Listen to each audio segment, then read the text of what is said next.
नक्सल प्रभावित गढ़चिरौली में bumper voting, record मतदान के क्या है मायने। Maharashtra election result 2024। नक्सल प्रभावित जिले गढ़चिरौली में हुआ रिकॉर्ड मतदान यहां हो रहे बदलाव की कहानी सुना रहा है। गढ़चिरौली में 73.68% मतदान हुआ है। चुनाव से पहले यहां के कई गांवों में मतदान का बहिष्कार करने के पोस्टर चिपका दिए जाते थे और नक्सलियों के इस आदेश का पालन भी होता था, लेकिन पिछले कुछ वर्षों में बदलाव का बयार बहनी शुरू हुई है। मुंबई महाराष्ट्र विधानसभा चुनाव में राज्य के नक्सल प्रभावित जिले गढ़चिरौली में हुआ रिकॉर्ड मतदान यहां हो रहे बदलाव की कहानी सुना रहा है।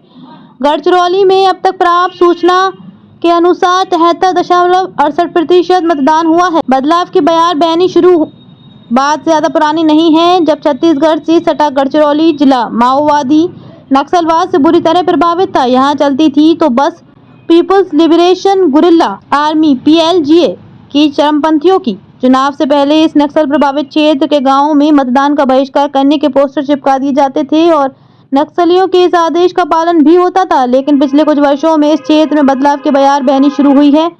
गढ़चिरौली को जोड़ती अच्छी सड़कें बनी। महाराष्ट्र की उपराजधानी नागपुर से गढ़चिरौली को जोड़ती अच्छी सड़कें तो बन ही गई हैं। मुंबई में नागपुर को जोड़ने वाले समृद्धि महामार्ग को भी अब गढ़चिरौली तक ले जाने की घोषणा राज्य सरकार की ओर से कर दी गई है। यानी यह महामार्ग अब नक्सलवाद प्रभावित गढ़चिरौली की भी समृद्धि का साधन बनेगा। इसके अलावा गढ़चिरौली अब रेल मार्ग से भी जुड़ चुका है। उप मुख्यमंत्री देवेंद्र फडणवीस स्वयं इस जिले के प्रभारी मंत्री रहे हैं और भाजपा सरकार रहने पर आगे भी ये पद अपने पास ही रखने का वायदा उन्होंने कर रखा है।